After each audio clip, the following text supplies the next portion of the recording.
Hi Beetle people, welcome back to A Beatleful Life. So in today's video I'm going to show you what I believe is part 4 of my Beatles books and magazines. But before I start, I want to mention something that relates to a video I made a couple weeks ago, I think maybe 3 weeks ago. I made a video called Has Paul McCartney Stopped Bringing Fans on Stage?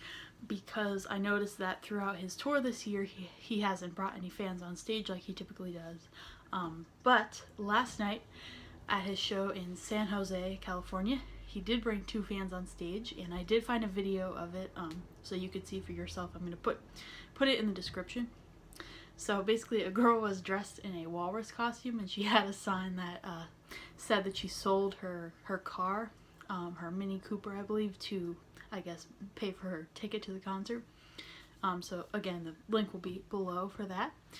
There is only one show remaining in this leg of Paul's tour, so I'm very curious to see what's going to happen after that, if it's going to be done for the year, or if he'll unexpectedly add something for the fall or winter, because there are 2 big areas of the US that he skipped on this leg, including my area, which is the Northeast. So we'll see. Fingers crossed for sure. But let's get into the main purpose of this particular video, which is books and magazines. So we're going to start here with this big heavy book. This is I think the final book that I have to show you, so everything I would show in forthcoming videos like this would be magazines, but this book is called John, Paul, George and Ringo, The Definitive Illustrated Chronicle of the Beatles, and it's by Tim Hill. Let's just see, out of curiosity, how many pages this is, because it's pretty heavy. 448 pages. Okay, so it's a little bit hard to do my traditional show and tell, because it's, you know, heavy, but we'll start here. Basically, this book, as you would expect, goes through all eras of the Beatles' career. So we're gonna just skim through a little bit. You could see on the bottom of some of these pages, they have like a day-by-day thing of what they were doing in any particular month. That's similar to another book that I have that I showed in one of these videos. It's called The Beatles Diary, and it has a similar kind of day-by-day chronicle. I always like this picture of George getting his hair cut.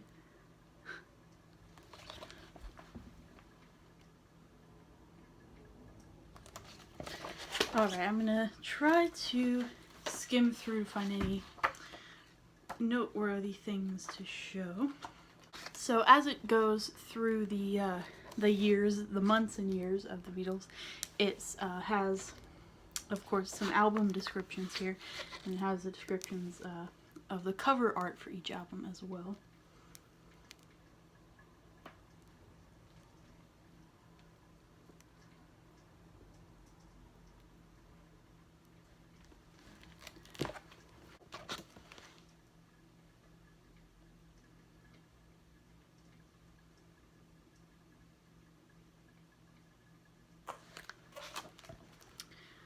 This is definitely a very in-depth version of a book I showed, again, in another one of these books and magazines videos that I got from Five Below. It's like an introductory history, I guess you could say, of the Beatles, so this would be the very in-depth version of that.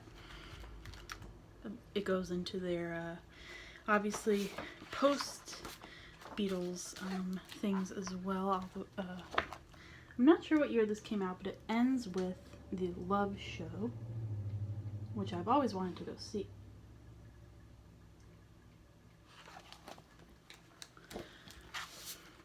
Now in the back here it has their entire discography as well, starting here.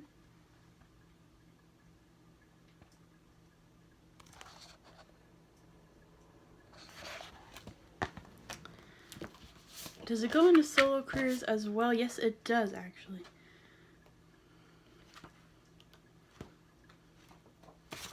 Let's see. It goes up to 2006, so this book must have came out around then. I'll double check before I move on to the next one.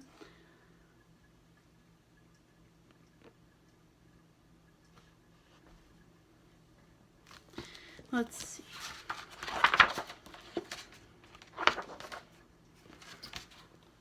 "2008, which is probably when I got it, actually. Here's the back.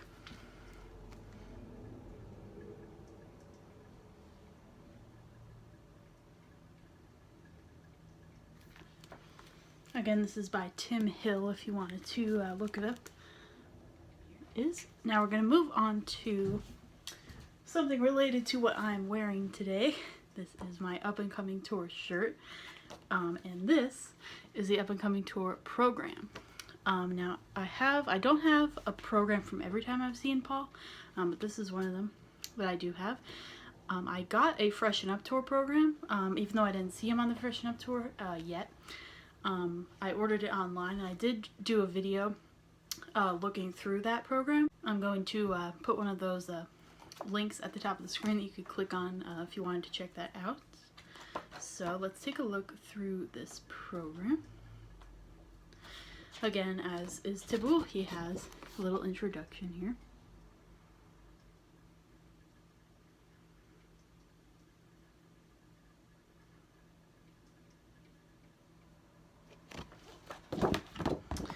Alrighty. The tour dates here. Where is the one that I saw him? Here you go. Let's see if I can get this on the screen. August 15th, 2010 is when I saw him that year. It was in Philadelphia. I do remember him mentioning it was the anniversary of the Beatles playing Shea Stadium. Here's the rest of the tour date page.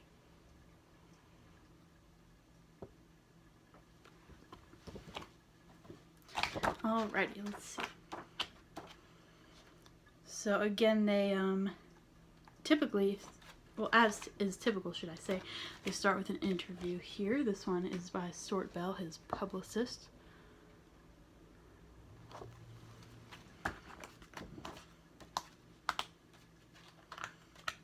Typical interview of the band as well.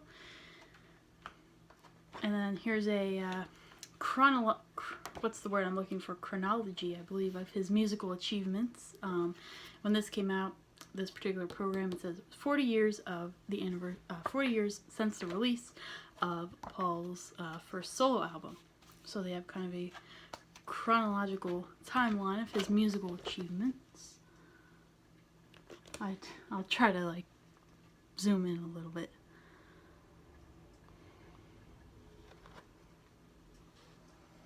You could always pause the video and if you want to read these. I try to stay on them for a minute.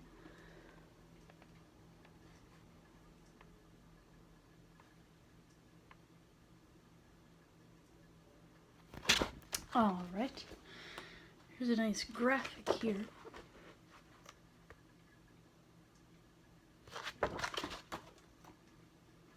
Talking about Meat Free Monday as well, because that's, I think it was about a year old at that point. Yes, because they just celebrated 10 years of Meat Free Monday. Of course, and then some reviews. Let's see, some charity work as well, which is also found in the Freshen Up Tour program. They end with Meat Free Monday as well. And then, of course, the credits and a nice photo of the band at the end.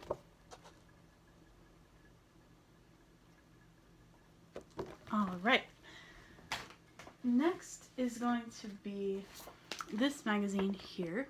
This is by Newsweek, and this was something that came out in 2012, and it's 50 years since the music started, so is what it says here. So 50 years since John, Paul, George, and Ringo officially became a band.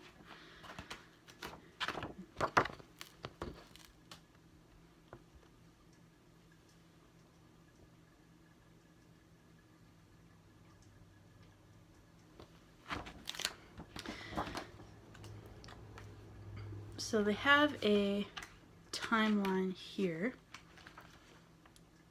starting all the way with a date that just passed, July 6, 1957, when John and Paul met.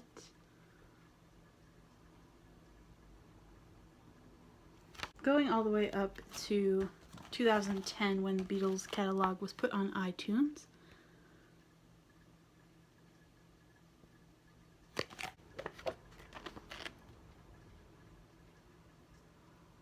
In this section they have, as is typical with a lot of these anniversary magazines, they have kind of biographies of each member of the band.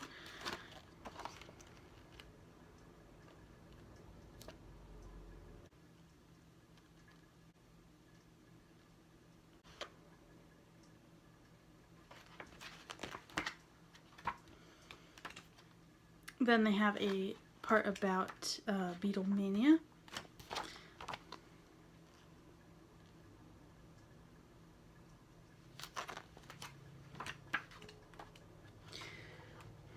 Talking about the Beatles in Newsweek specifically, since this is a Newsweek magazine, as I mentioned.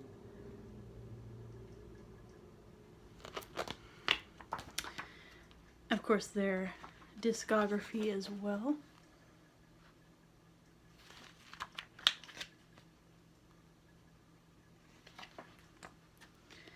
Talking about their films as well.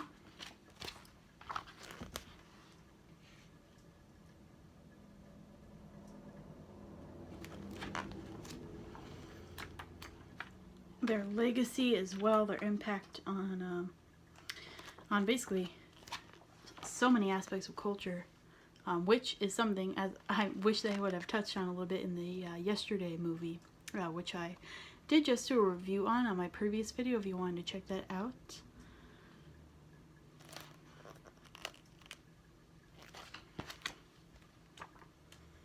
And then of course getting into the post Beatles era.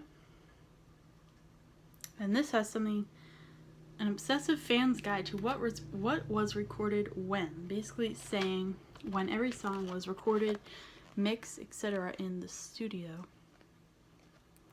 The red dots represent recording, the yellow ones mixing, and the orange ones both recording and mixing.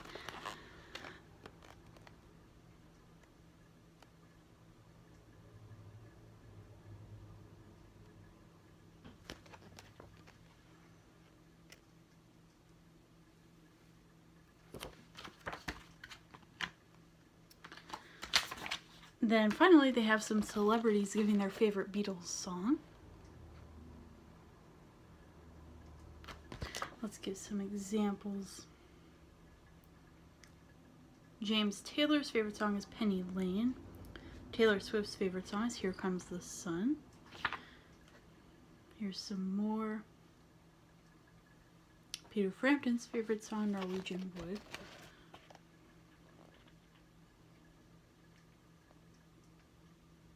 I actually remember a piece of trivia. I don't even know if it's true or not, but for some reason I remember it from like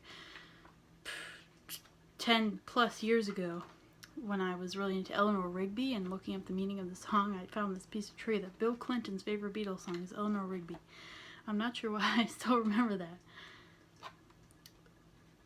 Oh, I like this. This is talking about tribute bands. As I mentioned before, I did make a video about my favorite tribute bands. So that's something else I will link at the top of the screen if you want to see that. Does it mention Rain here? Oh yes, it's right here. Rain's my favorite. The Fab Four I've seen as well.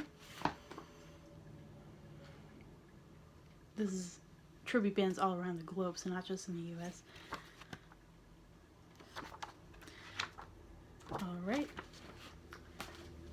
Alright, I think that is all I'm going to show today. This video has run a little bit longer than I thought. I was going to show more, but I'll save those for next time. So, thank you very much for watching today's video. Be sure to subscribe to my channel if you want to see more things like this. And as always, I'm going to leave my blog and social media links in the description, so you can check those out if you want. And as always, have a Beatleful day, everybody. Bye-bye.